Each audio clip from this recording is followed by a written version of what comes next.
Praise the lord. Hallelujah. దేవునామానికి మహిమ కలుగును గాక. మీ అందరికీ నా ప్రేమపూర్వక వందనాలు. అందరికీ బాగున్నారా? కృపయు సమాధానం మీకు కలుగును గాక. పునరుత్థాన దీవెనలు ఆశీర్వాదాలు మీకు మీ బిడ్డలకు మెండుగా కలుగును గాక.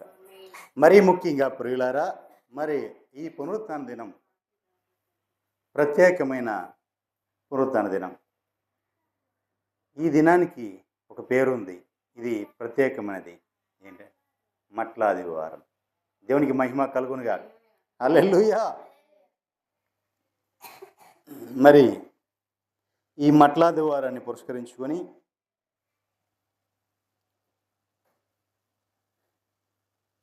ప్రభు మనతో మాట్లాడలాగున, మనకు సహాయం చేయలాగున అందరము కూడా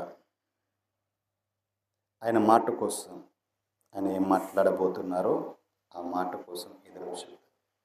ప్రభువే మనకు సహాయము చేయనుగా. హల్లెలూయా. చూడండి పిల్లరా, మత్తయి శుభవార్త 21వ అధ్యాయము మొదటి వచనం నుంచి ధ్యానించుకుందాం. తరువాత యెరూషలేముకు సమీపించి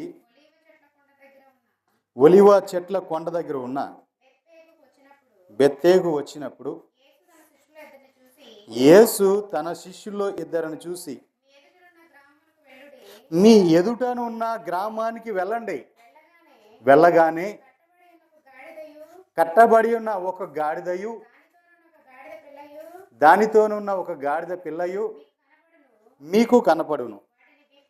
వాటిని విప్పి నా యొద్దకు తోలుకొని రండి. ఎవడైనను మీతో ఏమైనను అనిన ఎడల అది ప్రభువునకు కావలసి ఉన్నదని చెప్పవలెను. వెంటనే అతడు వాటిని తోలిపెట్టునని చెప్పి వారిని పంపెను. ప్రవక్త వలన చెప్పబడినది నెరవేరునట్లు ఇది జరిగెను. అదేమనగా, ఇదిగో నీ రాజు సాత్వికుడై గాడిదెను భారవాహక పశువు పిల్లైన చిన్న గాడిదను ఎక్కి నీ యొద్దకు వచ్చుచున్నాడని సియోను కుమారుతో చెప్పుడని అనున్నది. దేవునికి మహిమ కలుగునుగా. నిజమే ప్రియులారా, మనం ఇక్కడ చూసినట్లయితే ప్రభువు వారు తన శిష్యుల్లో ఇద్దరు శిష్యులను పిలిచి, నాయనలారా, ఇదిగో ఆ ఎదురుగుండా ఉందే ఆ గ్రామానికి వెళ్ళండి. అక్కడ వెళ్ళంగానే మీకు ఒక గాడిద కనిపిస్తుంది. గాడిద పిల్ల కట్టి కనిపిస్తుంది. అవి తీసుకొని రండి. ఎవరైనా ఇవి నీకెందుకు అని అడిగితే ఇది ప్రభువునకు కావాల్సి ఉన్నవని చెప్పాలి అని చెప్పారు. దేవునికి మహిమ కలుగునుగా. హల్లెలూయా. వారు వెళ్ళారు. ఇది ప్రభువు చెప్పిన మాట నెరవేర్చడానికి వెళ్ళారు. వెళ్ళంగానే గాడిద పిల్లయు కనపడ్డాయి. ఆ రెండు కట్టేసి ఉన్నాయి. వెళ్ళారు, చూశారు, గవగవ ప్రభు చెప్పినట్లుగా ఆ రెండు కట్టి ఉన్నాయి. దాని దగ్గరికి వెళ్ళారు, ఓడదీస్తున్నారు. దాని యొక్క యజమానుడు అడుగుతున్నాడు, దీన్ని ఎందుకు మీరు ఓడదీస్తున్నారు? అసలు ఎందుకు ఓడదీస్తున్నారు మీరు అంటే, ఇది ప్రభువునకు కావలసి ఉన్నాయి అని చెప్పారు.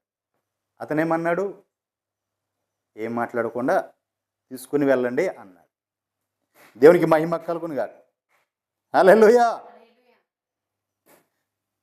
ఇక్కడ కొన్ని విషయాలు మీతో చెప్పాలని ఆశపడుతున్నాను.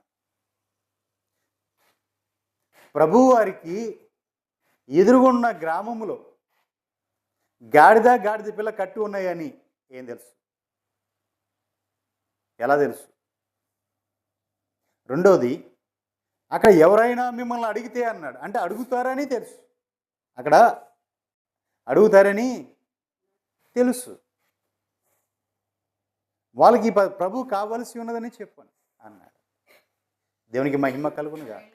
హల్లెలూయా. మరి ఇవన్నీ ప్రభువుకి ఎలా తెలుసు? మనలాగా నేటి వారము కాదు. మనము ఈరోజు వారమే, నేటి వారమా? నేటి వారమా? రేపటి వారమా? ఈరోజు వారమా? ఈరోజు వారమే. కానీ ప్రభువుకి రేపటిదేనో ఈరోజే. దేవునికి మహిమ కలుగును. హల్లెలూయా.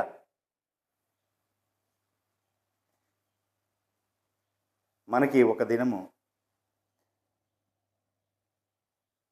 ప్రభుకి 1000 దినాలు ఒక దినం చూస్తాము. దేవునికి మహిమ కలుగును. సమస్తము ఎరిగిన వాడు, సర్వాధికారి అయిన సర్వశక్తివంతుడు, సమస్తమును చూడగలిగిన శక్తివంతుడు.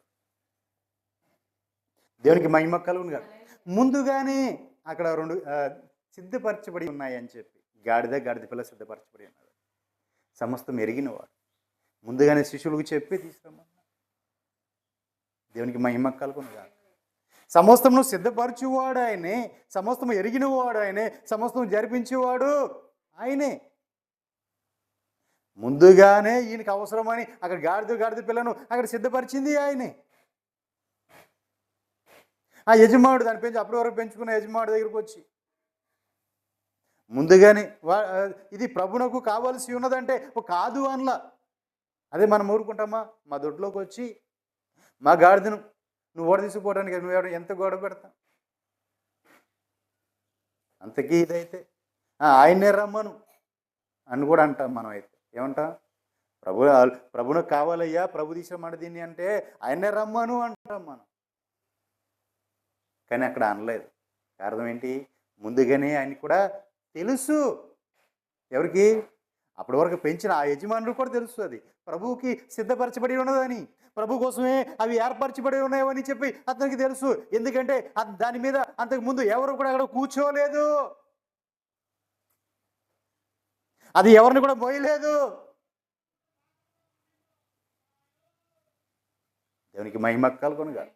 ప్రభు కోసమే ఏర్పరచబడింది, ముందుగానే ప్రభు కోసం సిద్ధపరచబడింది. అది ఎవరు కూడా అంతకుముందు దేన్ని మోయలా, ఎవరిని మోయలా. ప్రభు కోసం అది ముందుగా సిద్ధపరచబడిన గాడు. దేవునికి మహిమ కలుగునుగా. ఒక రోజున పేతురు గారు దిగులతో కూర్చున్నాడు. దిగులతో కూర్చుంటే అడిగాడు. పేతురు గారు బయటికి వెళ్ళాడు. బయటికి వెళ్ళినప్పుడు అక్కడ సుంకమును వసూలు చేసేవాడు. సుంకమును వసూలు చేసి సుంకరు ఏమన్నాడు? ఇదిగో నీవు నీ బోధకుడు కలిసి సుంకం కట్టరా అన్నాడు. వాస్తవానికి బోధకులు, సేవకులు సుంకం కట్టరు. లేవీలు సుంకం లేదు. ఆయన సేవకులు కాబట్టి సేవ చేసే వాళ్ళు సుంకం కట్టక్కర్లా, పన్ను కట్టక్కర్లా. కానీ అతను ఏమన్నాడు? నీవును నీ బోధకుడు సుంకం చెల్లించరా, పన్ను కట్టరా అని అడిగాడు. ఎక్కడ తీసుకురావాలి? అర్థం కాల. దిగులతో వస్తున్నాడు. ఏం చేయాలని చింతించుకుంటూ వస్తున్నాడు. ప్రభువు దగ్గరికి రాలేదు. ఇంకా అంత దూరంలో ఉండగానే పేతురు, అదిగో సముద్రానికి వెళ్ళి గేలం వేయి. నువ్వు గేలం వేయగానే మొట్టమొదటిసారి నీకు చేప దొరుకుతుంది. దాని నోట్లో షకేముంటుంది. అది తీసుకొని వెళ్ళి నీకు సగం, నీకు అరసకేలు, నాకు అరసకేలు పన్ను, నీకు సగం నాకు సగం కట్టేసిరా అంటే ఒక షకేల్లో అరసకేలేమో పేతురు కోసం కట్టమన్నాడు, అరసకేలేమో ప్రభు కోసం కట్టమన్నాడు. అది కట్టేసిరా అన్నాడు. అది ఎలా తెలుసు? ఇప్పుడు చేప షకేలు మింగింది, అది మింగకుండా గొంతులోనే ఉండిపోయి ఇరికిపోయింది. ఆ విషయం ప్రభుకి ఎలా తెలుసు? అదే చేప పేతురు వేస్తే అదే చేప గేలం పడుతుందని ఎలా తెలుసు? దేవునికి మహిమ కలుగునుగా. సర్వము ఎరిగిన వాడు, సర్వాంతర్యామి, అన్ని సమస్తమును తేటగా చూడగలిగిన వాడు, ఆయనకి మరుగైనది ఏదీ లేదు. నేను పాతాళంలో దాక్కుంటే నువ్వు అక్కడను చూడగలవు, నువ్వు వృద్ధలోకంలో ఉంటే నువ్వు అక్కడను చూడగలవు, నీకు మరుగైనది ఏదీ లేదు ప్రభువా అన్నాడు భక్తుడు. దేవునికి మహిమ కలుగునుగా. హల్లెలూయా. మరి ప్రియులారా, ఆ కట్టబడి ఉన్న గాడిదను తీసుకురండి. కట్టబడి ఉన్న గాడిద పిల్లను తీసుకొని రండి. సామాన్య విషయం అనుకుంటున్నారా? కొన్ని వేల సంవత్సరాల ముందే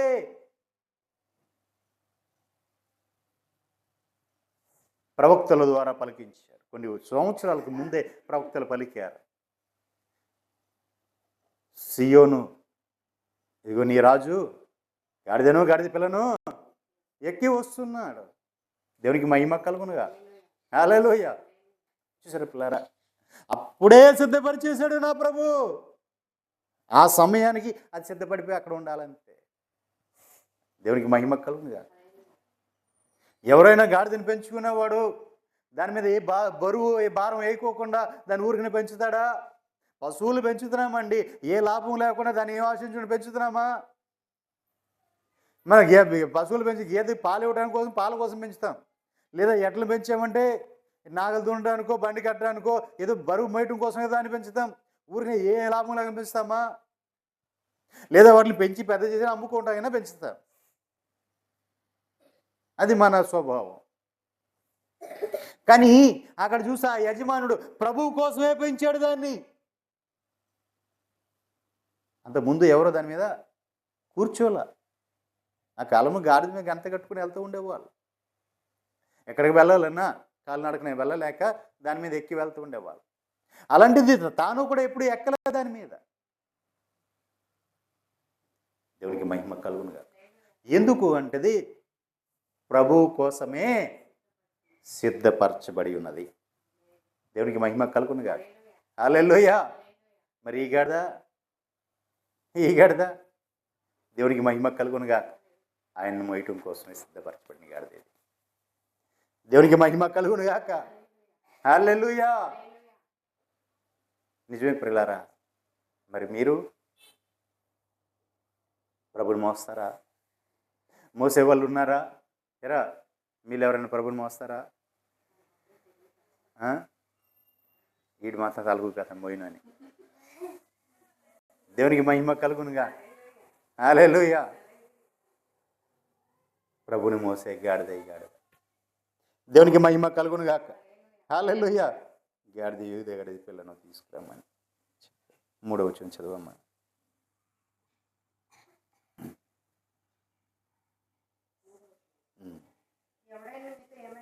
చూసారా, ఎవడైనా ఏమైనా మిమ్మల్ని అడిగిన ఎడలా ఇది ఎందుకు అని అడిగితే ఇది ప్రభువునకు కావాల్సి ఉన్నదని చెప్పు.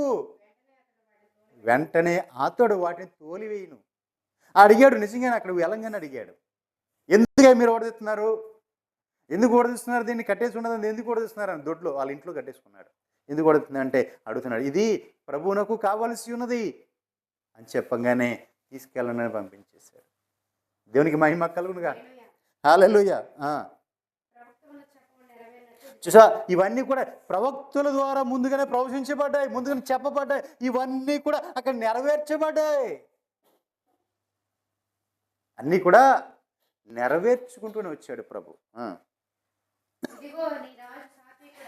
ఇదిగో నీ రాజు సాత్వికుడై గాడిదను భారవాహుగా పశువు పిల్లైన చిన్న గాడిదను ఎక్కి నీ యొద్దకు వచ్చుచున్నాడని సియోను కుమార్తెతో చెప్పండి. హల్లెలూయా. సియోను కుమార్తె ఎదురు చూస్తుంది. తన రాజు ఎప్పుడు వస్తాడా? తను పరిపాలించేవాడు ఎప్పుడు వస్తాడా? తను ఏలేవాడు ఎప్పుడు వస్తాడా? తను ఎప్పుడు రక్షణ పొందుతుందా? ఎప్పుడు విమోచన పొందుతుందా? తను రక్షించేవాడు ఎప్పుడు వస్తాడా అని ఎదురు చూస్తున్న సియోనుతో చెప్పండి, సమాచారం చెప్పండి, నేను వస్తున్నానని చెప్పండి.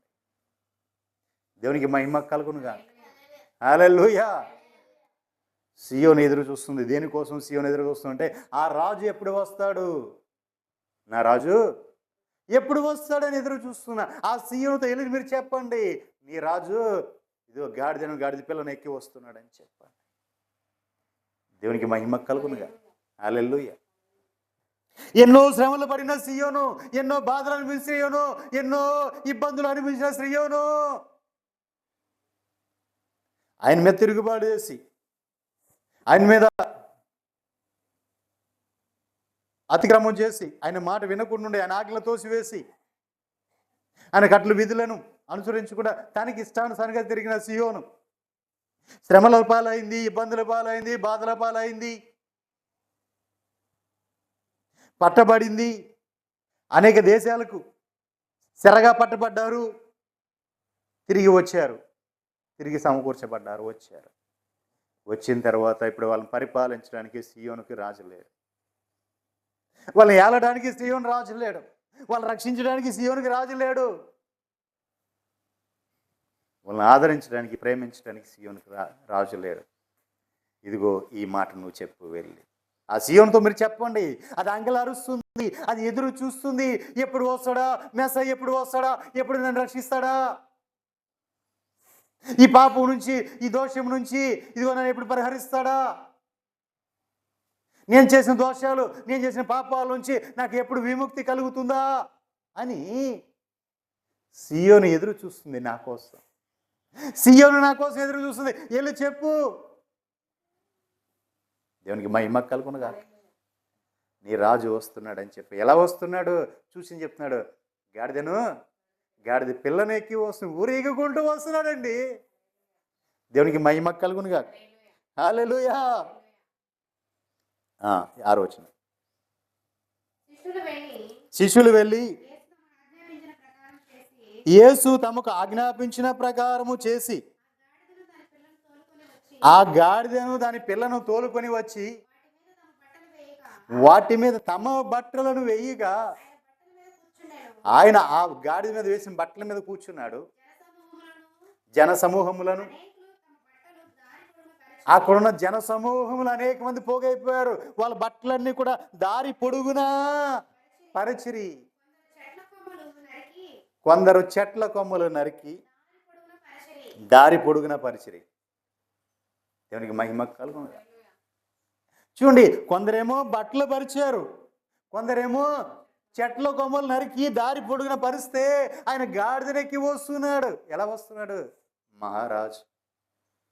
మహారాజు ఊరేగించుకుంటూ వస్తున్నాడు. జన సమూహములు చూడండి, జన సమూహములో ఆయనకి ముందు వెళుతున్న వారును, ఆయనకి వెనక వచ్చుచున్న వారును, దావీదు కుమారుడికి జయము, ప్రభు పేరట వచ్చేవాడు స్తుతించబడును గాక అని సర్వోత్తమమైన స్థలములలో జయము అని కేక వేస్తూ వస్తున్నా. హల్లెలూయా. ప్రభువుకి ముందుగా వెళ్తున్నారు కొంతమంది, ప్రభుకి వెనకాలగా వస్తున్నారు కొంతమంది. వీళ్ళందరూ కూడా ఏమంటున్నారంటే సర్వోన్నతమైన స్థలములో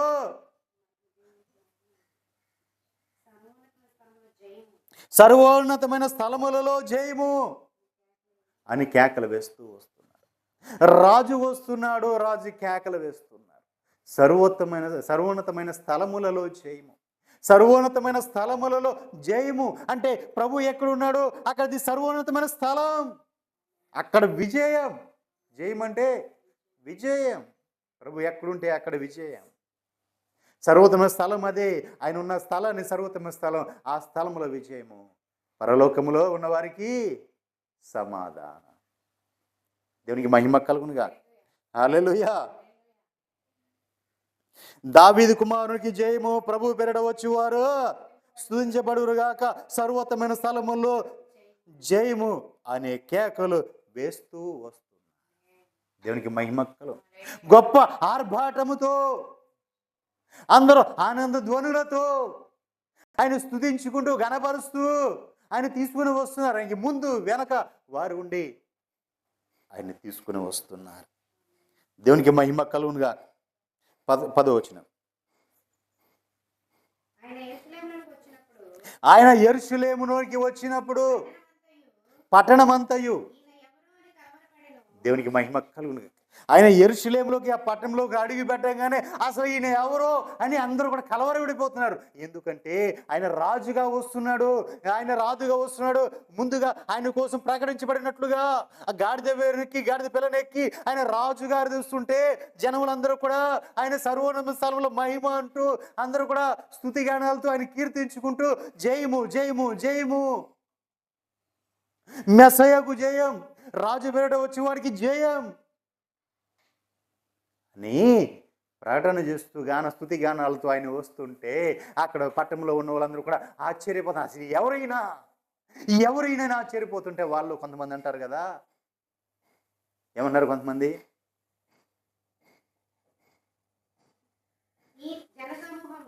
జన సమూహము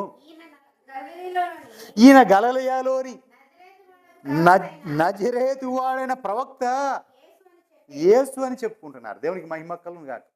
ఆయన ఏమో రాజులా వస్తుంటే అందరు ఏమంటున్నారు, కొంతమంది ఏమంటున్నారంటే ఈయన ఎవరు అని కొంతమంది ఆశ్చర్యపడుతుంటే, కొంతమంది మాత్రం ఈయన గలిలయలోని నజరేతు అని ఊరిలోంచి వచ్చిన ప్రవక్త అయిన యేసు అని చెప్తున్నారు. దేవునికి మహిమ కలుగును గాక. హల్లెలూయా. ఇదే కొంచెం ముందు మనం చూద్దాం. దావీదు కాలంలోకి వెళ్దాం. దావీదు కాలంలో దావీదు ఏం చేశాడు అంటే తన కుమారుని రాజును చేశాడు. ఎలా చేశాడో చూద్దాం. మొదటి రాజుల గ్రంథం 1వ అధ్యాయం 33వ వచనం.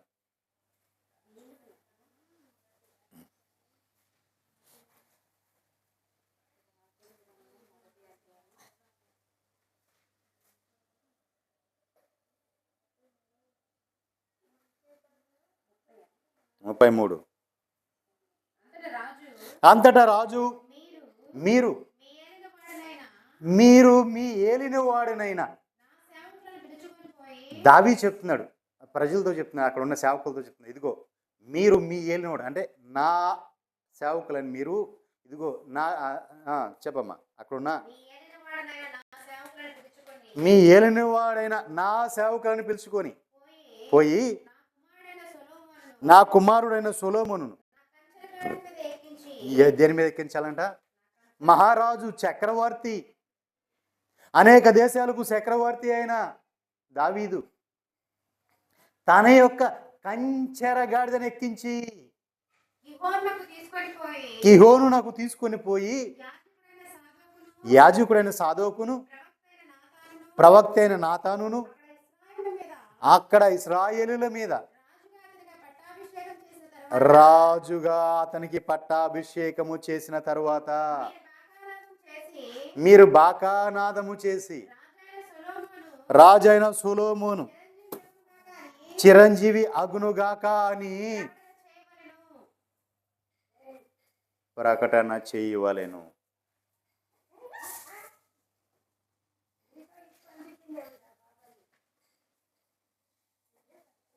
దేవునికి మహిమ కలుగునుగాక.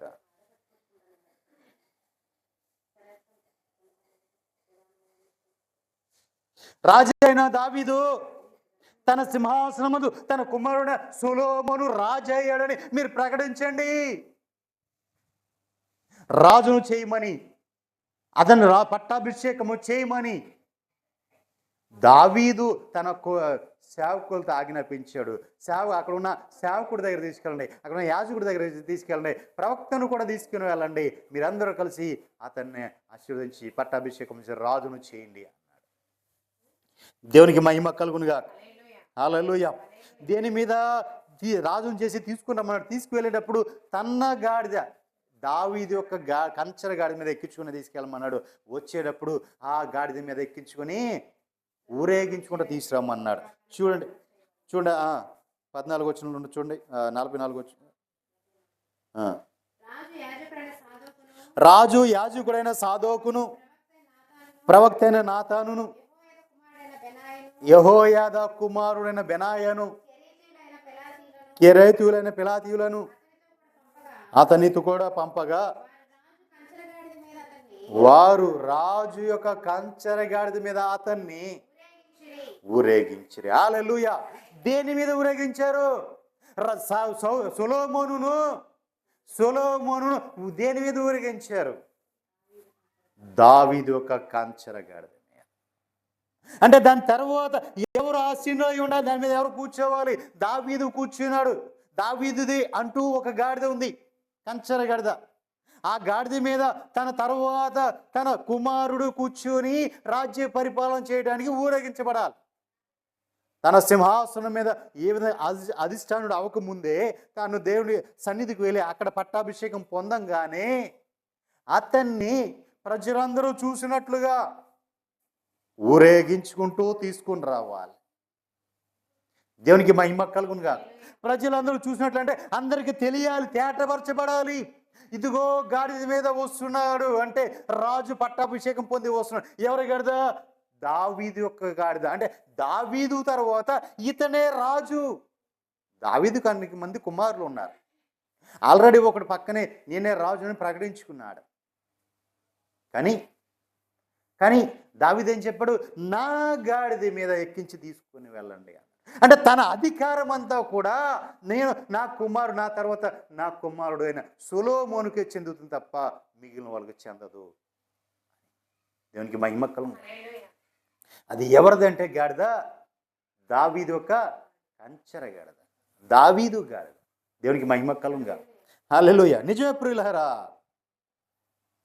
తన కుమారుని రాజును చేసిన సొలొమోను ఎలా ఊరేక్కుంటూ వచ్చాడు? దావీదు గాడిద మీద ఊరేగుకుంటూ వచ్చాడు. అదే విధంగా రాజు అంటే ఆ కాలంలో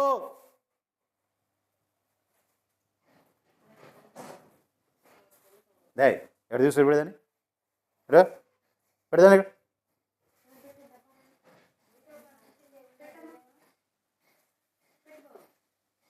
దేవునికి మహిమ కలుగును గాక. దావీదు ఊరేగించుకుంటూ తన సింహాసనం కూర్చోబెట్టి రాజును ఎలాగ చేశాడో, రాజును ఎలా ఊరేగించాడో, దావీదు కుమారుని ఎలాగ ఊరేగించబడ్డాడో. మరి ఈయన సొలొమోను కంటే కూడా జ్యేష్ఠుడు కదా, సొలొమోను కంటే కూడా ప్రథముడు కదా. అదే వారసత్వం. ఎవరి వారసత్వం? ఎవరి వారసత్వం? దావీదు యొక్క వారసత్వం. దావీదు కుమారుడు అని పిలువబడ్డాడు కదా, దావీదు యొక్క వారసుడు కదా. మరి ఈయన కూడా ఆ కాలంలో దావీదు సొలొమోను ఏ విధంగా ఊరేగించాడో అదే విధంగా ఈ రోజున ప్రజలందరూ కూడా నా ప్రభుని ఊరేగిస్తున్నారు. హల్లెలూయా. దావీదు కుమారునికి జయము, దావీదు కుమారునికి జయము, ప్రభు వెంట వచ్చే వారికి జయము. హల్లెలూయా. నా ప్రభు గాడిద మీద ఊరేగుకుంటూ వస్తున్నాడు. ఆ కాలంలో ఇంకా ఒక్క మాట చెప్పమంటారా? ఆ కాలంలో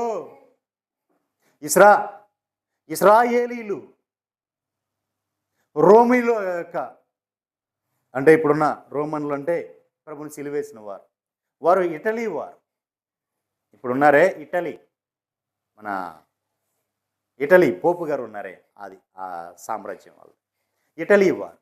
ఆ ఇటలీ రాను వారు రోమన్లు వారు, రోమన్లు వారు పరిపాలిస్తున్న కాలం అది.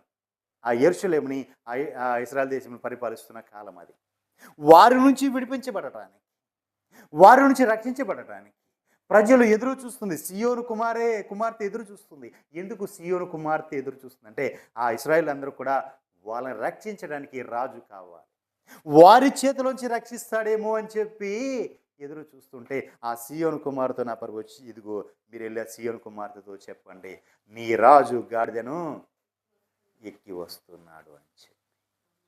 దేవునికి మహిమ కలుగును. వారు అనుకుంటున్నారు ఆ రాజుగా వచ్చిన వాడు మమ్మల్ని విడిపిస్తాడు. ఎవరి నుంచి? రోమీలో నుంచి విడిపిస్తాడు, ఆ రోమా ప్రభుత్వం నుంచి విడిపిస్తాడు అని అనుకుంటున్నారు వారి కాలంలో. కానీ నా ప్రభు వాళ్ళ నుంచి విడిపించడానికే కాదు,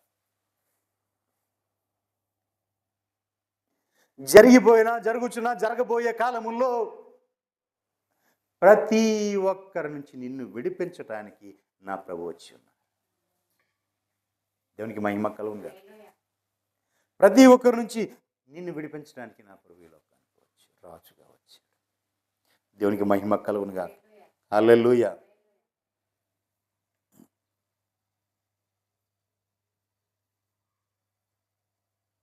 జకరియా పుస్తకం 9వ అధ్యాయం 9వ వచనం.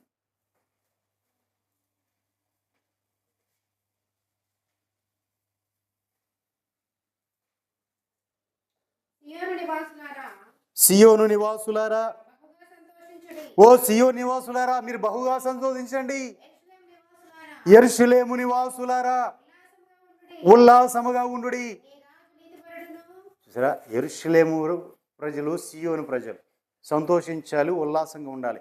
ఎందుకు అంటే నీ రాజు నీతిమంతుడును, రక్షణ గలవాడును, దీనుడనై గాడిదను గాడిద పిల్లను ఎక్కి నీ యొద్దకు వచ్చి ఉన్నాడు. హల్లెలూయా. నీ రాజు దీనుడును సాత్వికుడునై నీతి పరునై గాడిద పిల్లను ఎక్కి నీ యొద్దకు వస్తా. నువ్వు సంతోషించు ఓ యెరూషలేమా, నువ్వు సంతోషించు ఓ సియోను, నువ్వు ఆనందించు అని ఇప్పుడు జకరియా కాలములోనే ప్రకటించబడిన మాట మన ప్రభువైన యేసుక్రీస్తు వారు నెరవేరుస్తున్నారు. దేవునికి మహిమ కలుగునుగా. ఆయన కోసం ముందుగానే సిద్ధపరచబడినవన్నీ కూడా దేవునికి మహిమ కలుగునుగా. హల్లెలూయా. మత్తయి శుభవార్త 12వ అధ్యాయం 18వ వచనం నుంచి ధ్యానించుకుందాం.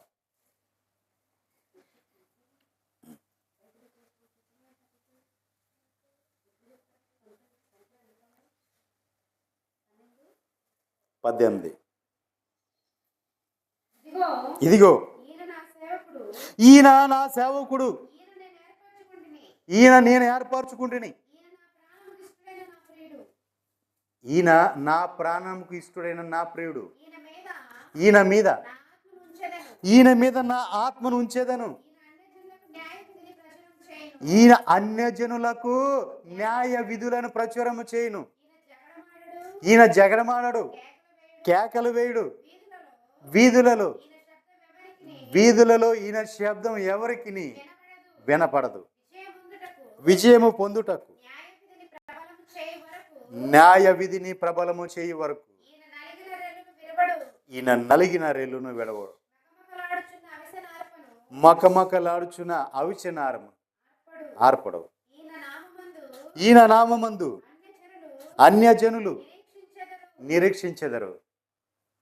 ఏంటండి? ఆయన నామమందు అన్యజనులు నిరీక్షిస్తాడు అని ముందుగానే సిద్ధపరచుకున్నాడు, ముందుగానే ఏర్పరిచాడు. ఆ రాజును నియమించి పంపిస్తున్నాడు.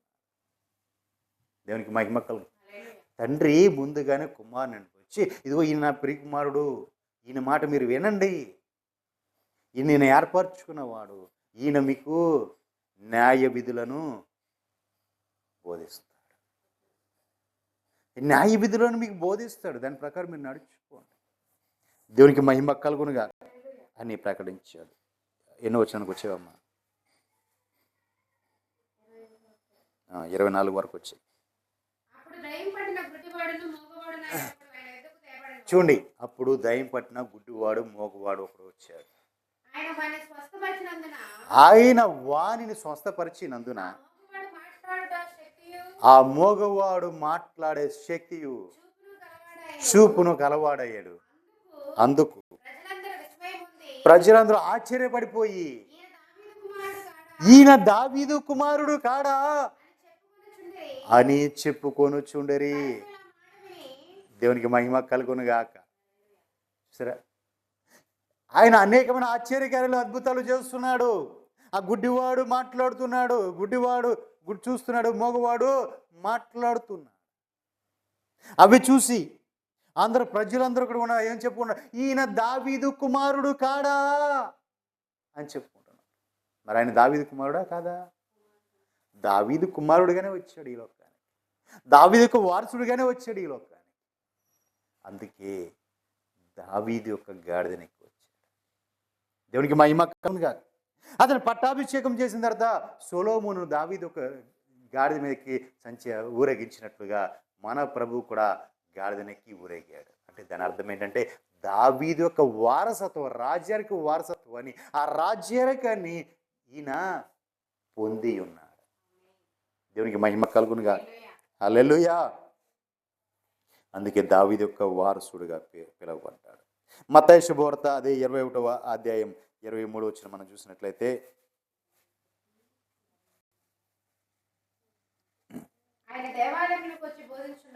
ఆయన దేవాలయంకి వచ్చి బోధించుచుండగా ప్రధాన యాజకులను పెద్దలను ఆయన యొద్దకు వచ్చి, ఏ అధికారము వలన నీవు ఈ కార్యములు చేయొచ్చున్నావని, నీకు ఈ అధికారం ఎవడిచ్చానని ఆయన అడుగగా, ఒక్క నిమిషం అండి, చూసారా?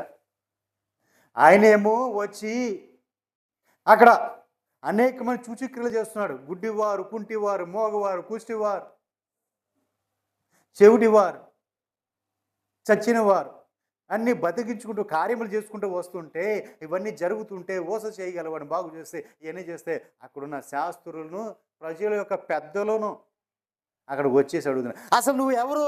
ఏ అధికారం చొప్పున నువ్వు ఇక్కడ చేయటానికి? అసలు నీకు ఏ అధికారం ఉంది ఇవన్నీ చేయటానికి? అసలు నువ్వెవరు? నువ్వెందుకు చేస్తున్నావు ఇవన్నీ అని అడుగుతున్నా. దేవునికి మహిమ కలుగుతుంది. హల్లెలూయా. చూసారా పిల్లరా, ఈ రోజుల్లో కూడా పరిచర్యలో ఇవి ఉన్నాయి. ఆయన కార్యములు జరుగుతూనే ఉన్నాయి, అద్భుతాలు జరుగుతూనే ఉన్నాయి, మహత్కార్యములు జరుగుతూనే ఉన్నాయి. కానీ కొంతమంది ఇవి చేయలేని వాళ్ళు, మన భాషలో చెప్పాలంటే ఇవి ఏడవలేని వాళ్ళు ఆ తిరుగుబాటు చేస్తుంటారు. వాళ్ళ శాస్త్రుల పరిచయాలు కూడా చేసింది అదే. వాళ్ళ వల్ల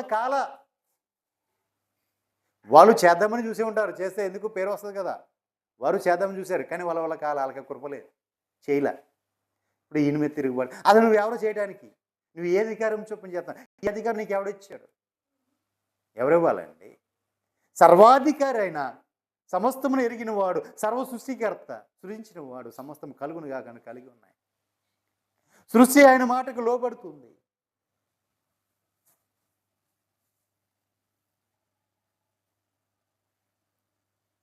గాలిని గద్దించగా గాలి లోపడలా, సముద్రం లోపడలా, సర్వ సృష్టి లోపడిపోతుంది. ఆయన మాటకు లోపడిపోతుంటే వీళ్ళు వచ్చి అన్నీ చూసి మాకంటే పేరు పొందేస్తున్నాడు ఈయన. ఎవరు? ప్రధాన యాజకులు. పేరుగాంచిన వారు ప్రధాన యాజకులు. మరి ఆ సంవత్సరం 2 ప్రధాన యాజకులు ఉన్నారు. పెద్దలలో, ఆ ప్రజలకి పెద్దలు చాలామంది అవుతున్నవారు. వీరందరూ కూడా ఏం చేస్తున్నారు? ఆయన్ని అడుగుతున్నారు, అసలు ఏ అధికారం? అసలు నీ దేవుడు అధికారం ఏంటి? నీ దేవుడి శక్తి ఏంటి? నీ దేవుడి ప్రభావం ఏంటి? అదే వాళ్ళకి తెలియట్లా. సర్వాధికారము కలిగిన వాడు, సర్వశక్తివంతుడు, సమస్తమును ఎరిగిన వాడు, సమస్తము జరిపించగలను, పరిపాలన జరిపించేవాడు. దేవునికి మహిమ కలుగును. హల్లెలూయా.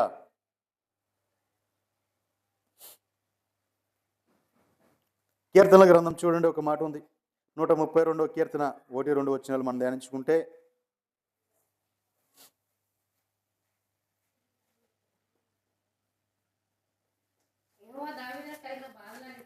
యెహోవా దావీదుకు కలిగిన బాధలన్నిటినీ అతని పక్షంన జ్ఞాపకము చేసుకొనుము. అతడు యెహోవాతో ప్రమాణపూర్వకంగా ఒక మాట ఇచ్చాడు. యాకోబు యొక్క బలిష్ఠునికి అతడు మొక్కుబడి చేశాడు. ఎట్లనగా, యెహోవాకు నేను ఒక స్థలము చూసే వరకు, యాకోబు యొక్క బలిష్ఠునికి ఒక నివాస స్థలము నేను చూసే వరకు, నా వాసస్థానమైన గుడారములో నేను ప్రవేశింపను, నేను పరుండు మంచం మీదకి ఎక్కను, నా కనులకు నిద్ర రానివ్వను, నా కనులెప్పలకు నేను కునుకుపాటు రానివ్వను. ఒక నిబంధన ఎవరితో? దేవునితో చేసుకున్నాడు. దేవుని మందిరం కట్టే వరకు, దేవునికి ఒక నివాస స్థలం అతను ఏర్పరిచే వరకు దేవునితో ఒక నిబంధన చేసుకున్నాడు. ఆ మందిరం కట్టే వరకు కూడా నేను నిద్రపోను, నేను కునుకుపాటు చేయను, నా కనురెప్పలకు కునుకుపాటు రానివ్వను, నేను మంచం ఎక్కను. తను ఎంతగానో ప్రేమించి ఇష్టపడి చేయించుకున్నాడు మంచం. ఏ మంచం అనుకుంటున్నారు? దంతములతో మంచం. జంతువుల యొక్క దంతం అంటే ఏనుగుల యొక్క దంతములు, అవి కొంచెం పొడుగుంటాయి కదా, వాటితో దావీదు ఏం చేశాడంటే తను చాలా ఇష్టపడి కోరుకుని చేయించుకున్న ఆ దంతము మంచం, దాన్ని కూడా నేను ఎక్కను అనేసాడు. దేవునితో నిబంధన చేసుకున్నాడండి. తన మందిరము కట్టే వరకు కూడా నేను ఆ మంచం మీద పడుకోను అని చెప్పి, అసలు నా కనులోకి నిద్ర రానివ్వను అన్నాడు. కనురెప్పల సైతము కూడా కునుకుపాటు రానివ్వను అని నిబంధన చేసుకున్నాడు. ముందు ముందు ముందు వచ్చిన రండి.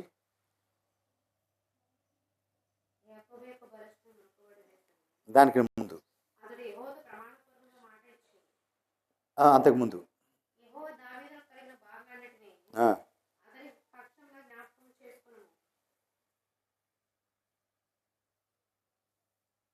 యెహోవా దావీదు కలిగిన బాధలంటిని అతని పక్షమున జ్ఞాపకం.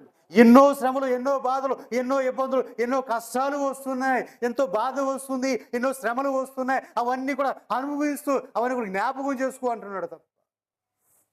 తప్పిపోవాలా దావీదు మీద శ్రమలు రాలేదా? ఎన్ని శ్రమలండి, ఎన్ని బాధలండి. దావీదు గురించి చెప్పుకోవాలంటే చాలా ఉంది. తను ఎంతగా ప్రేమించాడో రాజుని, రాజు కోసం తన ప్రాణమును సైతం పణంగా పెట్టాలని నిలబడ్డాడు దావీదు. అలాంటి రాజే చంపడాన్ని చూసి,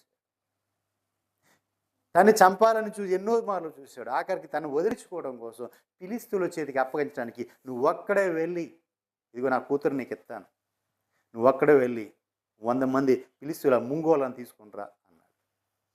దావీదు ఏం చేశాడు? ఒక్కడే వెళ్ళాడు, 200 మంది తీసుకుని వచ్చాడు. దేవునికి మహిమ కలుగును. ఇతను ఎందుకు పంపించాడు? అతను అక్కడికి వాళ్ళు చంపేస్తారు, శత్రువు కదా, శత్రువు చేతులు వీడు పడతాడు, వీడు ఒక్కడికి వెళ్తున్నాడు, చచ్చిపోతాడు, వదిలిచేసుకుందాం వీడిని అనుకున్నాడు. జయించుకొని వచ్చాడు. అన్ని జయించుకొని వస్తే తన కూతుర్ని ఒక మాట్లాడాడు. ఇచ్చిన మాట కోసం తన కూతురుని ఇచ్చి కూడా తన కూతురుని ఏమని పంపించాడో తెలుసా? ఆ రాత్రి, పెళ్ళైన రాత్రి శోభం గడిలోకి వాడిని ఏదో విధంగా నువ్వు చంపేయాలమ్మా, వాడు చచ్చిపోవాలి, నేను మనుషులు పంపిస్తాను, నువ్వు మాట్లాడకుండా ఉండు అన్నాడు. దేవునికి మహిమ కలుగును కాదు. మనుషులు మొత్తం చూసి లేపు చెప్పేసింది, ఇదిగో మీకాలు చెప్పింది, ఇదిగో నేను చంపడానికి మనుషులు వస్తున్నారు, నా బాబు పంపిస్తున్నాడు అని చెప్తే అక్కడి నుంచి పారిపోయాడు. ఒక శ్రమ కాదు, ఒక భక్తులు కాదండి, ప్రతి వార్తను ఆఖరి తన అన్న బిడ్డలతో కూడా శ్రమ పొందాడు, బాధపడ్డాడు, ఎన్నో ఎన్నో ఎన్నో కష్టాలు కన్నీరు కాచాడు. అరణ్య పాలైపోయాడు, చెప్పులు లేకుండా కూడా అరణ్యంలో తిరిగాడు. తినడానికి లేక పస్తులుండి ఎన్నో ఇబ్బందులు పడ్డాడు. దేవునికి మహిమ కలుగునుగా. మరి అన్ని శ్రమల్లోంచి కూడా నా ప్రభు విడిపించాడు అని చెప్పి ఒక దేవునితో ఒక నిబంధన చేసుకున్నాడు. అయ్యా, ఈ రోజున ఇదిగో ఈ దంతములు చేసిన ఈ ఉన్నతమైన ఈ మంచం మీదనే పడుకుంటున్నాను అంటే, ఇదిగో ఈ రాజ్యం అంతా నువ్వు నా చేతికి అప్పగించేవంటే, ఇదంతా నా వల్ల అవుతుందా? ఎక్కడో అరణ్యములో పాడి గొర్రెలను మేపుకుంటానన్నాను. నా తండ్రికి నేను ఎన్నిక లేదు, గుర్తుకు లేను, నా ఎన్నికలో లేను, లెక్కలో లేను, తండ్రికే లెక్కలో లేను.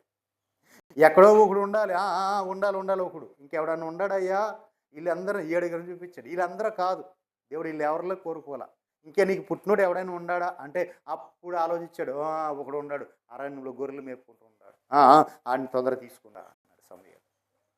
అంటే తండ్రికి కూడా లెక్కలో లేడు, ఎన్నిక లేనటువంటి వాడు.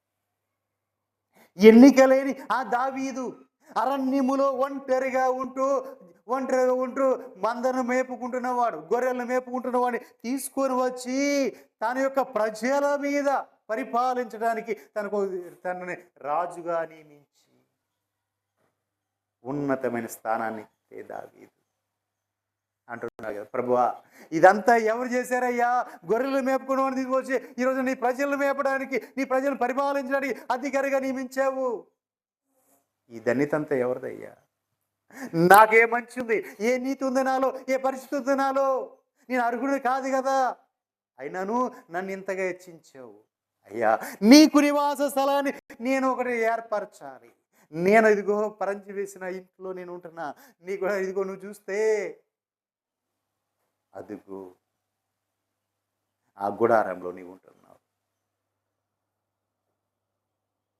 రాజనగర్లోని వైభవాలు నేను అనుభవిస్తుంటే, రాజ్యార్కం నేను అనుభవిస్తుంటే, అయ్యా ఏమీ లేకోకుండా ఆ గుడారంలో నువ్వు ఉన్నావు, నేను చూసి తట్టుకోలేకపోతున్నా.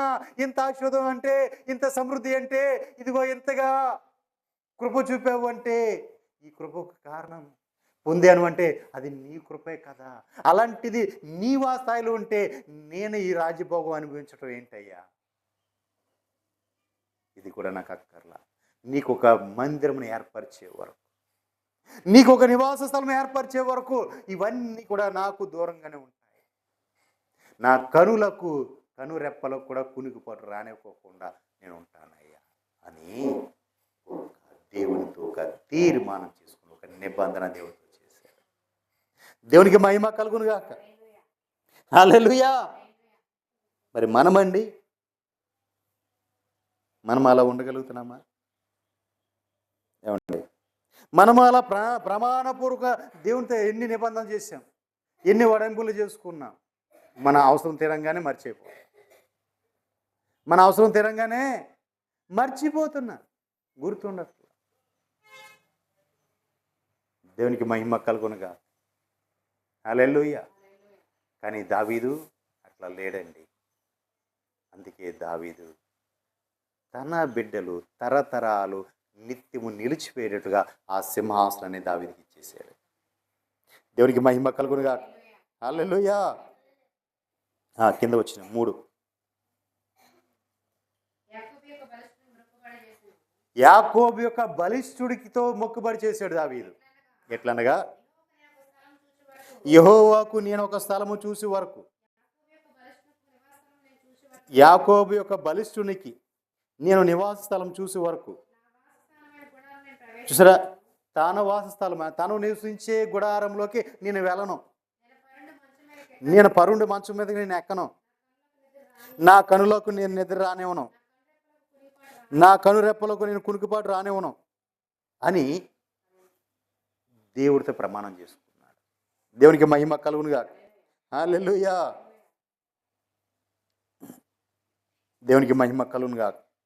ఇవన్నీ కూడా మనం మాట్లాడుకుంటూ వస్తున్న గాడిదల్లో భావం గురించి చెప్పుకుంటూ వచ్చి రెండో మాటలోకి నేను వెళ్తున్నాను. మట్టలు పట్టుకొని ఆయన ఆరాధించారు. ఆయన గాడిదనెక్కి వచ్చాడు. దేనికి వచ్చాడో మనం మాట్లాడుకున్నాం. ఇప్పుడు ఆయన ఆరాధించేవారు మట్టలు పట్టుకొని ఆరాధించారు. మట్టల గురించి కూడా రెండు మాటలు చెప్పుకుందాం.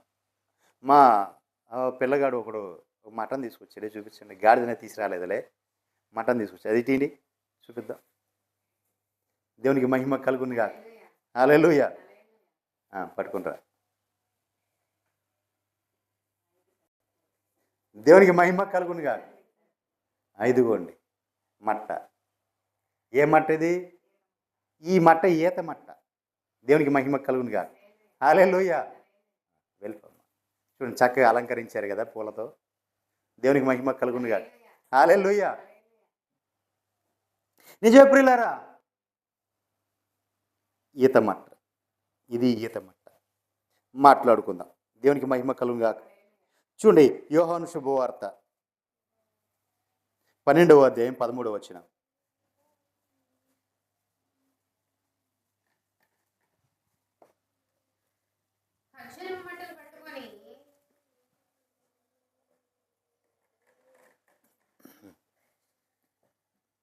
ఏమనుకోకండి, రెండు ఒకటే. కాకపోతే ఇక్కడ మన ఖర్జూర మట్టలు దొరకదు కాబట్టి ఈత మట్ట పట్టుకొచ్చాడు. దేవునికి మహిమ కలుగునుగా. ఖర్జూర మట్టలు పట్టుకొని ఆయనను ఎదుర్కొనబోయి, జయము ప్రభువు పేరట వచ్చున ఇశ్రాయేలు రాజు స్తుతింపబడునుగాక అని కేకలు వేసిరి. చూసారా పిల్లరా, ఒక నిమిషం ఆగండి. ఖర్జూర మాటలు పట్టుకొని ఆయన ఎదుర్కొన వచ్చి జయము అని కేకలు వేస్తున్నారు. దేవునికి మహిమ కలుగునుగా. హల్లెలూయా. నిజమే పిల్లారా, మరి ఈ ఖర్జూర మాటలు ఎప్పటి నుంచి ప్రారంభమైంది? ప్రభువారు వచ్చిన కానించే ప్రారంభమైందా మట్టలు పట్టుకొని ఆయన ఆరాధించటం? దేవునికి మహిమ కలుగునుగా. చూడండి, లేవీకాండం 23వ అధ్యాయం 40వ వచనం.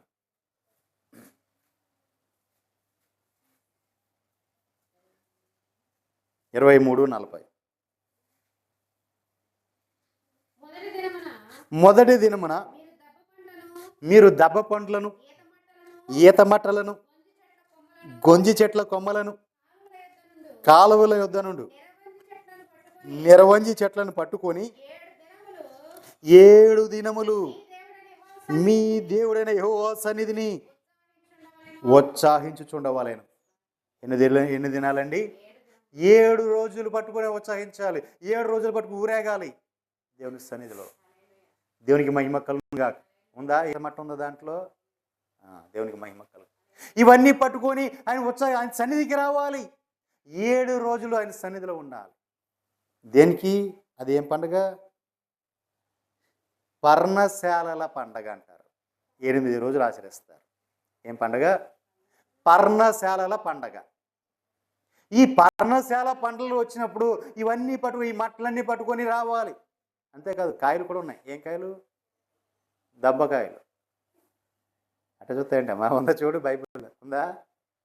దేవునికి మహిమ కలుగునుగా. హల్లెలూయా. మీరు దబ్బ పండ్లను, ఈత మట్టలను, గొంజి చెట్లను, కాలువల యొద్ద ఉన్న నిరవంజి చెట్లను పట్టుకొని 7 దినములు మీ దేవుడైన యెహోవా సన్నిధిని ఉత్సాహించుచుండవలెను. 7 రోజులు చేయాలి పండుగ. దేవునికి మహిమ కలుగును గాక. హల్లెలూయా.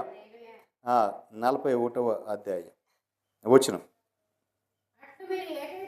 అట్లు మీరు ప్రతి సంవత్సరము కూడా 7 రోజులు యెహోవాకు పండుగ ఆచరించవలెను. ఇది మీ తరతరములలో నిత్యమైన కట్టడ. 7వ నెలలో దానిని ఆచరించాలి. పర్ణశాల పండుగ 7వ నెలలో వస్తుంది. అది 7 రోజులు ఆచరించాలి. ప్రతి సంవత్సరం కూడా ఆచరించాలి. ఎందుకు ఆచరించాలి ఈ పండుగ? ఈ మట్టలు పట్టుకొని ఆయన సన్నిధిలో ఎందుకు ఉత్సాహించాలి, ఎందుకు ఊరేగాలి అంటే, ఇశ్రాయేలు ప్రజలు 40 సంవత్సరములు అరణ్యములో తిరిగారు. ఎన్నో శ్రమలు, ఎన్నో బాధలు, ఎన్నో ఇబ్బందులు వచ్చినా వాటి అన్నిటి నుంచి విడిపించి, రక్షించి, వాళ్ళని కాచి కాపాడి శ్రేష్టమైన పాలు తేనెలు ప్రవహించి ఆ దేశములో వారిని నివసింప చేయటానికి ఆ దేశాన్ని తీసుకుని వచ్చాడు. కాబట్టి ఆ 40 సంవత్సరాలు పడిన ప్రయాసం నువ్వు మర్చిపోకుండా ఉండాలి. ఆ అద్భుతాలు, ఆశ్చర్యకాలు నువ్వు మర్చిపోకుండా ఉండాలి అని దేవుడు గుర్తు చేయటం కోసం ఈ పర్ణశాల పండుగ ప్రారంభించాడు. నిన్ను ఐగుప్తు దేశములో నుండి ఇశ్రాయేలును రప్పించినప్పుడు వారిని పర్ణశాలలో నివసింప చేసి తిని అని మీ పిల్లలు వాళ్ళు ఎరుగునట్లు 7 దినములు మీరు పర్ణశాలలో నివసించాలి. దేవునికి మహిమ కలుగుగాక. ఒక రాత్రి ఆల్ నైట్ ప్రయోజనం జరుగుద్ది, రామ్మా అంటే ఒకరు రారు.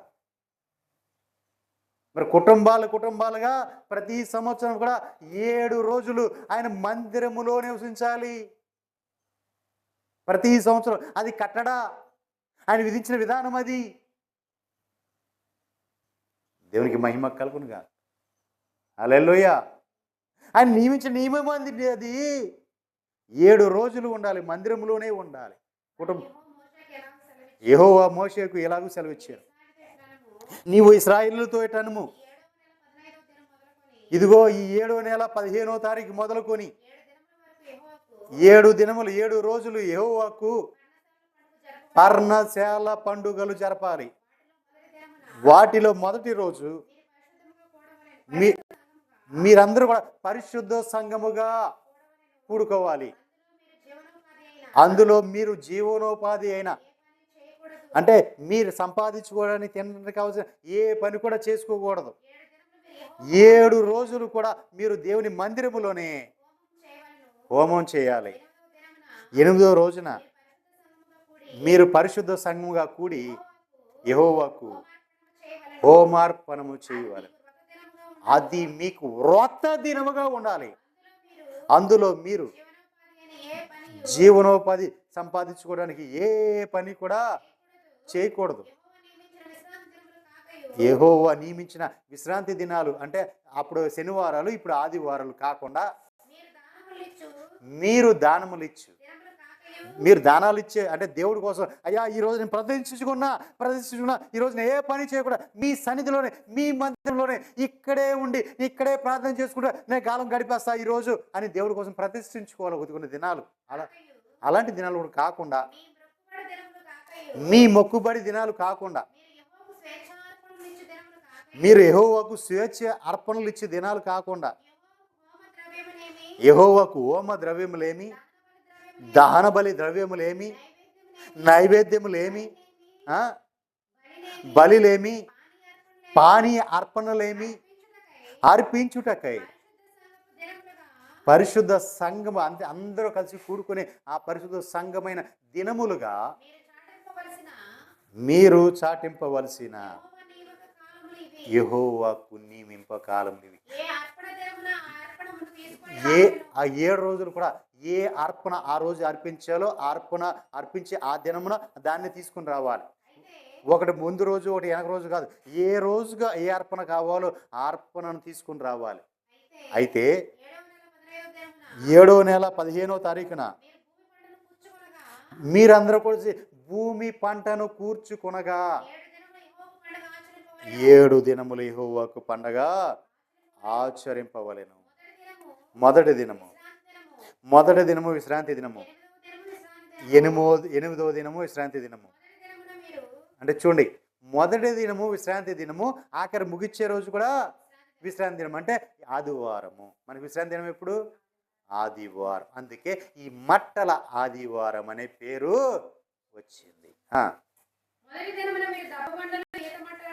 మొదటి దినమున మీరు దబ్బ పండ్లను, ఈత మట్టలను, గొంజి చెట్ల కొమ్మలను, కాలువల యొద్దున్న నిర్వంజి చెట్లను పట్టుకొని 7 దినములు యెహోవా సన్నిధిని మీరు పండగ చేసుకోవాలి, ఉత్సహించే ఊరేగాలి. దేవునికి మహిమ కలుగునుగా. హల్లెలూయా. ఇవన్నీ ఆచరింపదగినవే. అవి అదే సమయము కూడా ప్రభువు వారు శ్రమలు పొందడానికి ముందుగా ఈ పండగ వచ్చింది. ఈ పండగలో రాజు గాడిదనెక్కి వచ్చాడు. ఇదే మట్లాది వారు. దేవునికి మహిమ కలుగునుగా. హల్లెలూయా. చరిత్ర లేనిది కాదు, నా ప్రభు ఆ చరిత్రను నెరవేర్చడానికి వచ్చాడు. ప్రవక్తలు ముందుగా పలికిన ప్రవచన నెరవేర్పు, వాక్య నెరవేర్పుని నెరవేర్చడానికి వచ్చాడు ఆయన. ఎక్కడ కూడా దేన్ని కూడా తృణీకరించాల. దేవునికి మహిమ కలుగునుగా. ముందుగానే లేవికాండం మోసే కాలములోనే చెప్పేశాడు ఇలా జరగాలని. అది నా ప్రభు వచ్చిన తర్వాత కూడా అలాగే జరిగించి చూపించాడు. దేవునికి మహిమ కలుగునుగా. హల్లెలూయా.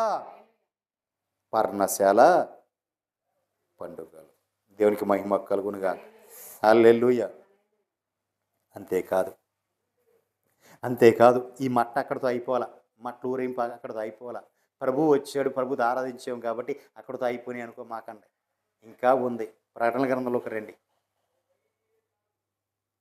ప్రకటన గ్రంథం 7వ అధ్యాయం 9వ వచనం మనం చూసినట్లయితే అక్కడ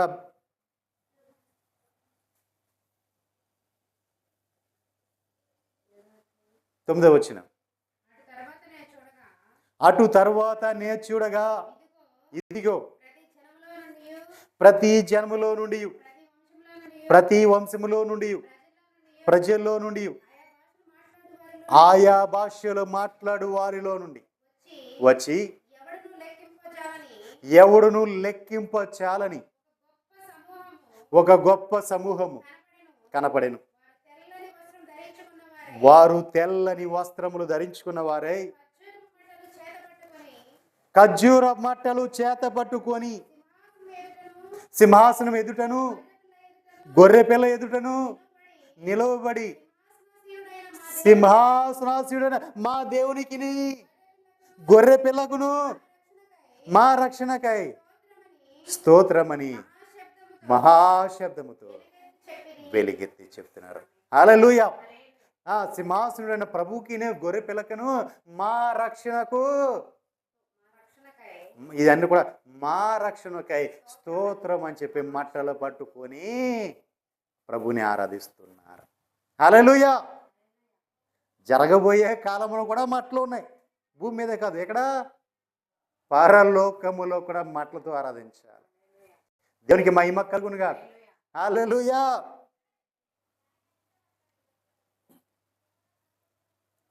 కీర్తన గ్రంథం 92వ కీర్తన 12వ వచనం. మట్టలకి, ఖర్జూర మట్టలకి ఎందుకు అంత ప్రాముఖ్యత వచ్చిందో నీతిమంతులు. హల్లెలూయా. నీతిమంతులు ఎలా ఉంటారు? ఖర్జూర వృక్షము వలె మోవేస్తారు. 13వ వచనం, యెహోవా యెహోవా మందిరమున నాటబడిన వారై వారు మన దేవుని ఆలయంలో వర్ధిల్లుతారు. ఎవరో నీతిమంతులు. నీతిమంతులు ఖర్జూర వృక్షము వలె మువ్వు వేస్తారు, వారు వర్ధిల్లుతారు. దేవునికి మహిమ కలుగునుగా. చూసారా, నీతిమంతులు ఖర్జూరపు వృక్షము వలె మువ్వు వేస్తారు. రెండోది, వారు యెహోవా మందిరంలో నాటబడిన వారై మన దేవుని ఆవరణలో వర్ధిల్లుతారు. నీతిమంతులు దేంతో పోల్చాడో చూసారా? నీతిమంతులు దేంతో పోల్చారో చూసారా? ఖర్జూర వృక్షములతో పోల్చారు. ప్రభు ప్రియులారా చూడండి, ఖర్జూర వృక్షంతో ప్రభు ఎందుకు పోల్చాడంటే, ఖర్జూర వృక్షం ఎడారిలో ఉంటుంది. అది ఎడారి అంతా కూడా ఇసుక ప్రాంతం. ఆ ఎడారిలో కూడా ఎక్కడ నీళ్లు దొరకవు. ఎడారిలో నీళ్ళు దొరుకుతాయా? ఎడారిలో నీళ్ళు దొరుకుతుంది. ఎడారిని ఎందుకంటారు? ఎడారి ఎండిపోయినది అయినా సరే దాని వేరు లోతుగా వెళ్తుంది. ఖర్జూర వృక్షం వేరు లోతుగా వెళ్తుంది, ఆ తేమను ఎదుర్కొంటుంది. రెండోది, అది మీదికి ఎగబోగుతుంది. ఎత్తుగా చెట్టు ఎత్తుగా ఎదుగుతుంది. అంతేకాదు, ఖర్జూర వృక్షపు మొవ్వు వలె. దేని వలె? మొవ్వు వలె అన్నాడు. ఖర్జూర వృక్షపు మొవ్వు ఎప్పుడైనా చూసారా? మన ఏ చెట్లు చూసారా మీరు? అది ఎప్పుడైనా ఎండిపోయినట్టు కనపడదా? మొవ్వు కనపడదా? ఏ చెట్టు, ఖర్జూర చెట్టు రెండు ఒకటే. మన దొడ్లో ఉండేది, మన చిన్నప్పుడు ఇదివరకు అక్కడ ఉండేది, అని చచ్చిపోయింది. దేవునికి మహిమ కలుగునుగా. హల్లెలూయా. అది మొవ్వు ఎప్పుడు కూడా పచ్చగానే ఉంటుంది. ఎప్పుడు కూడా పచ్చగానే ఉంటుంది. మొవ్వు ఎప్పుడు కూడా పచ్చ. అలా మొవ్వు వలె వర్ధిల్లుతుంది. అంటే మొవ్వులోంచి ఎప్పుడు కూడా ఏమవుతుంది? ఎదుగుతూనే ఉంటుంది. మొవ్వు వేస్తూనే ఉంటుంది. ఏం చేస్తుందండి? ఏ చెట్టు ఏం చేస్తుంది? ఎప్పుడు కూడా మొవ్వు వేస్తూనే ఉంటుంది. ఆకులోంచి ఆకు, ఆకులోంచి ఆకు వస్తూనే ఉంటాయి. ఖర్జూరపు నీతిమంతులు ఆ విధంగా మొవ్వు వేసినట్టుగా వేస్తారు. అంటే ఖర్జూరపు చెట్టుతో పోల్చాడు దేవుడు. ఇంకా ఖర్జూరపు చెట్టు గురించి చెప్పాలంటే చాలా ఉంది, కానీ సమయం లేదు కాబట్టి నేను ముగిస్తున్నాను. దేవునికి మహిమ కలుగునుగా. నీతిమంతులుగా ఉండే ఎవరైనా నీతిమంతులు ఉంటే ఖర్జూరపు వృక్షం వల్లే మొవ్వు వేస్తారు అని చెప్పాడు. దేవునికి మహిమ కలుగు. అంటే దాని అర్థం అంటే ఎప్పుడు కూడా మొవ్వు వేస్తూనే ఉంటుంది. కొంతకాలం వేసి ఆగిపోయి మరి తర్వాత మళ్ళీ కొమ్మలు వేసే పద్ధతి దానికి ఇది లేదు. అదేంటంటే ఎప్పుడు కూడా మొవ్వు వేస్తూనే ఉంటుంది. ఆ మొవ్వులోంచి ఒక మొవ్వు బయటకు రాగానే ఇంకోటి దాంట్లోంచి బయటకు వస్తుంది, ఇంకోటి దాంట్లోంచి బయటకు వస్తున్నాయి. ఇలా వస్తూనే ఉంటాయి. నీతిమంతులు కూడా ఆ విధంగా మొవ్వు వేస్తూనే ఉంటారు. అంటే ఆగిపోతుంది అంటే ఆస్కారము లేదు. నీతిమంతులు కూడా ఆ విధంగా మొవ్వు వేస్తారు అని నా ప్రభువు చెప్తున్నాడు. రెండో మాట చూస్తే, యెహోవా మందిరంలో నాటబడిన వారై వారు దేవుని ఆవరణలో వర్ధిల్లుతూనే ఉంటారు. దేవునికి మహిమ కలుగును. ఎప్పుడు కూడా వర్ధిల్లుతూనే ఉంటారు దేవుని మందిర ఆవరణలో. బయట కాదు. బయట వర్ధిల్లితే కొంతకాలమే ఆగిపోద్ది, కానీ ఆయన మందిరంలో ఉంటే నిత్యము వర్ధిల్లుతూనే ఉంటారు. వారు వారి బిడ్డలు బిడ్డలు మొవ్వు వేస్తూనే ఉంటారు, వర్ధిల్లుతూనే ఉంటారు. దేవునికి మహిమ కలుగునుగా. హల్లెలూయా. అంటే సమృద్ధి ఎప్పుడు ఉంటుంది. ఇవి ఎప్పుడు కూడా వాళ్ళకి లేదా రక్షణ, సమృద్ధి లేదా రక్షణ ఎప్పుడు వారికి ఉంటూనే ఉంటాయి. వాళ్ళు ఎప్పుడు కూడా నీతిమంతులుగా వర్ధిల్లుతూనే ఉంటారు. దేవునికి మహిమ కలుగునుగా. ఆఖరిగా ఒక మాట చెప్పి నేను ముగిస్తాను.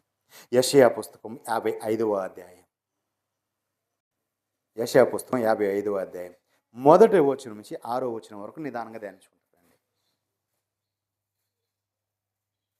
యెషయా. దప్పిగొనిన వారులారా నీళ్ళ యొద్దకు రండి, రోకలు లేని వారులారా మీరు వచ్చి కొని భోజనం చేయుడి. రండి, రోకలు లేకపోయినను ఏమి ఇవ్వకుండానే ద్రాక్షారసాన్ని పాలను కొనండి. నేను వివరం చెప్పలా. ఆహారము కాని దానికోసము మీరు ఎలా డబ్బులు ఇస్తారు? సంతుష్టి కలుగు చేయి దాని వరకు. చూడండి, సంతుష్టి కలుగు చేయని దాని కొరకు మీ కష్టార్జితాన్ని ఎందుకు వేయపరుస్తారు? తృప్తి లేని దానికోసం ఎందుకు మీ కష్టార్జితాన్ని అనవసరంగా ఖర్చు పెడతారు? నా మాట ఆలకించండి నేను ప్రభు చెప్తున్నాడు. మీరు పనికిరానివి కాదు, మంచి పదార్థము భుజించుడి. మీ ప్రాణము సారమైన దాని యందు సుఖింపనివుడి. చెవియొగ్గి నా యొద్దకు రండి, మీరు విని ఎడల మీరు బ్రతుకుతురు. మీతో నేను నిత్య నిబంధన చేసేదను. దావీదు నాకు చూపిన శాశ్వత కృపను మీకు చూపెదను. దేవునికి మహిమ కలుగును గాక. హల్లెలూయా, హల్లెలూయా. చూపిన శాశ్వత కృపను మీకు ఇచ్చేదను అని చెప్తున్నాను. దేవునికి మహిమ కలుగునుగా.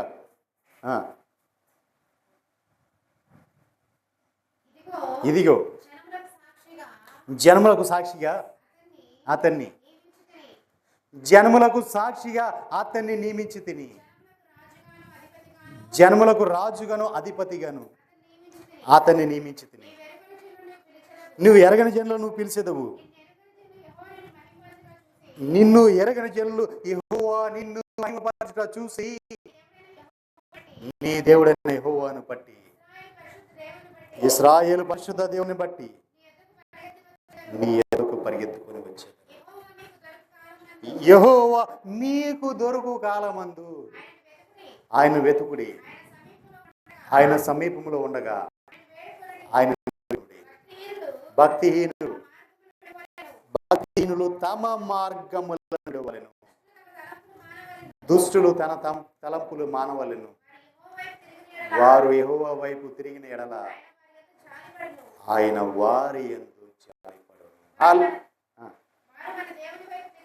వారు మన దేవుని వైపు తిరిగిన ఎడల ఆయన బహుగా వారిని క్షమించు. హల్లెలూయా. నిజం.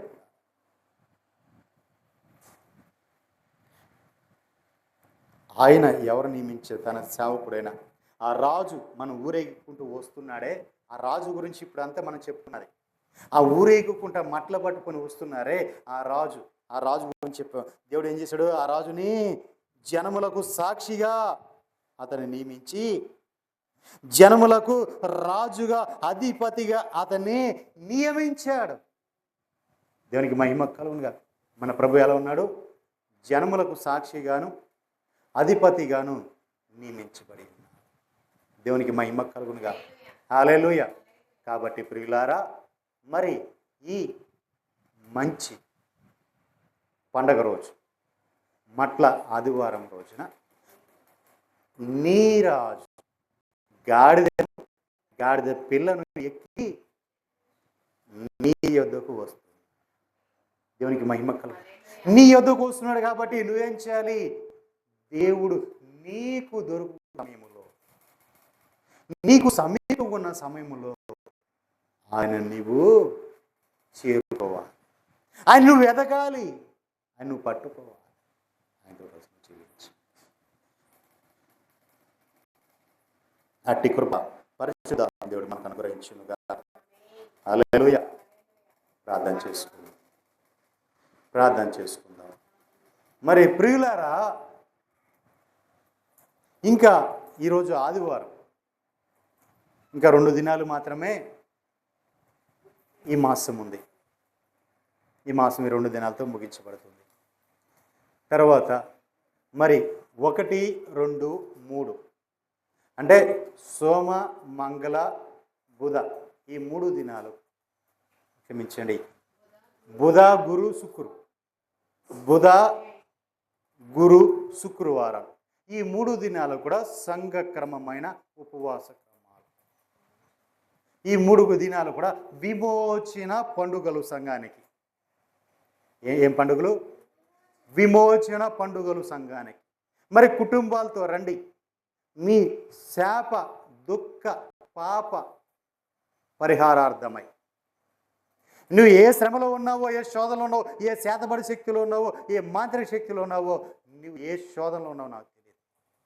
నా ప్రభు ఆ ప్రతి విధమైన పాపము నుంచి, ఆ దోషం నుంచి పరిహరించడానికి ఆయన ఏర్పరిచిన 3 దినాలు విమోచన పండుగలు. అంటే గుడ్ ఫ్రైడేకి ముందు దినం, దానికి ముందు దినం, ఈ 3 రోజులు కలుపుకొని కూడా సంఘానికి విమోచన పండుగలు. కాబట్టి అందరూ కూడా పాలు పంపులు పొందండి, కుటుంబాలతో రండి. రానివాడు శాపగ్రస్తుడు, వాడి శాపాలు ఎన్నటికీ పరిహరించబడవు. ఎందుకంటే దేవుడే చెప్పాడు, వాళ్ళ యొక్క శాపాలు పరిహరించడానికి సంఘంగా కూడుకోమని చెప్పాడు. సంఘంగా కూడుకుంటే ఆయన కరుణించి వారి దుఃఖముని, శాపముని కొట్టివేసి వారికి విమోచననిస్తాను అని చెప్పారు. కాబట్టి మరి అందరూ కూడా తప్పకుండా రండి, పాలు పంపులు పొందండి. పగళ్ళు ప్రార్థనలు జరగాలి సంఘంలో. రాత్రులు 7 గంటలకు ప్రారంభమవుతుంది. 2 దినాలు కూడా రాత్రి సభ 7 గంటలకు ప్రారంభమవుతుంది. మరి 3వ దినము కదండి, మరి ఆ రోజు గుడ్ ఫ్రైడే కదండి అంటారు. ఈ శుభ శుక్రవారం పురస్కరించుకొని యథావిధిగా ఆరాధన ఉదయకాలం 11 గంటలకు ప్రారంభమవుతుంది. సాయంకాలం వరకు కూడా, అంటే 3 గంటల వరకు కంటిన్యూషన్గా జరుగుతుంది. అదేవిధంగా మన పండుగలు, విమోచన పండుగలు యథావిధిగా నైటు 7 గంటలకు ప్రారంభమవుతుంది. ఆ రోజు మాత్రమే.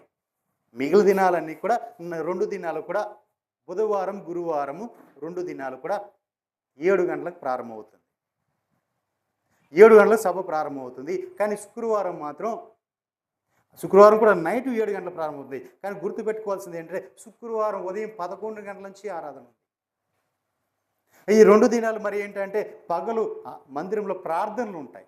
పాలు పంపులు పొందండి, కుటుంబాలుగా ఉండండి. రెండోది ఉపవాసం ఉండండి. ఉపవాసం ఉండండి. నీకు కలిసి రాని స్థితి, ఆర్థిక ఇబ్బందుల, అప్పులు రండి, నా ప్రభు కార్యం చేస్తాడు. అన్నిటిలోంచి ఆయన విడిపించబోతున్నాడు. నిన్ను విడుదల నీకు ఇవ్వబోతున్నాడు. ప్రతి విషయంలో నీకు విమోచన జరగబోతుంది. అన్నిటి నుంచి నువ్వు విమోచన పొందాలి అంటే, నీవు అప్పుల నుంచి బయటపడాలి అంటే, ఆర్థిక ఇబ్బందుల నుంచి నువ్వు బయటపడాలి అంటే, శ్రమల నుంచి, శోధన నుంచి బయటపడాలి అంటే, నీవు విమోచన దినాల్లో పాలు పంపులు పొందాలి. ప్రభు కార్యం చేస్తాను అని చెప్పారు. ఖచ్చితంగా నా ప్రభు కార్యం చేస్తాడు. కాబట్టి నేనైతే ఈ 3 దినాలు అనుకోలేదు. ఈ సంవత్సరం నేను వదిలేద్దాం అనుకున్నాను. గడిచిన సంవత్సరం మనం చేసాము, కానీ ఈ సంవత్సరం చేయకూడదు. ఈ 3 దినాలు ఆఖరిగా ఎలాగో గుడ్ ఫ్రైడే ఆరాధన పెట్టి మధ్యాహ్నం పెట్టి చేసేద్దాము, యథావిధిగా శుక్రవారం కాబట్టి ఆ రోజు జరిపిద్దాం ఆరాధన అనుకున్నాను.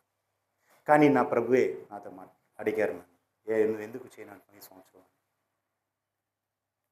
కారణం అడిగారు నన్ను. చేయమన్నారు, ఆయన చేయమన్నారు కాబట్టి నేను ఈ సంవత్సరం చేస్తాను. కాబట్టి శ్రద్ధ, భయం, భక్తితో రండి. ఖచ్చితంగా ఆయన విమోచన, నువ్వు దేనిని పట్టుకుని నిన్ను ఏడిపిస్తున్నాయో వాటి నుంచి నిన్ను విడిపిస్తాడు నా ప్రభు. దేవునికి మహిమ కలుగుగా. లైవ్లో పాలు పంపులు ఉండేవారు తప్పకుండా పాలు పంపులు పొందండి. అట్లాగే అనేకులు షేర్ చేయండి, అనేకులు తెలియచేయండి. మీరు దేని చేత ఏ శ్రమలు అనుభవిస్తున్నారో నాకు తెలియదు. వాటి గురించి నేను ప్రార్థన చేయడానికి సిద్ధంగా ఉన్నాను. వాట్సాప్ నెంబర్ ఉంది, దానికి మీరు వాట్సాప్ చేయండి. ఫోన్ చేయదు, వాట్సాప్ చేయండి. నేను వాటి కోసం ప్రార్థన చేస్తాను. నా ప్రభు ఖచ్చితంగా మీ జీవితంలో కార్యం చేస్తాడు. మీ అందరికీ నా ప్రేమపూర్వక వందనాలు. అలాగే మరి పునరుత్థాన ఆరాధన యథావిధంగా జరుగుతుంది. ఆ రోజు సంఘములన్నింటికి కూడా బల్ల ఇక్కడే ఉంటుంది. దేవునికి మహిమ కలుగుగా.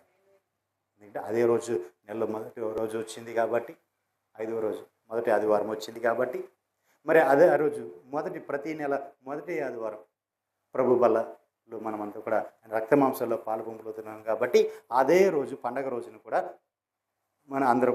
అందరూ ఇక్కడికి వస్తే ఇక్కడే అందరికీ కూడా బల్ల ఉంటుంది. అది కూడా గమనించగలరని ప్రభు మనవి చేస్తూ, ఎవరు కూడా మిస్ కావద్దు. కుటుంబాలతో రండి, ఆశీర్వదించబడి వెళ్ళండి. ఇవన్నీ కూడా సంవత్సరానికి మారే వస్తాయి. ఇది విమోచన పండుగలు సంవత్సరానికి ఒక్కసారే మనం మళ్ళీ చెయ్యం. విమోచించబడటం కోసం, విమోచన నీకు కలిగిన వాటి నుంచి నువ్వు విడిపించబడటం కోసం జరుగుతున్న పండుగలు కాబట్టి ఖండితముగా పాలు పంపులు పొందండి. ప్రభు పేరిట అందరికీ వందనాలు.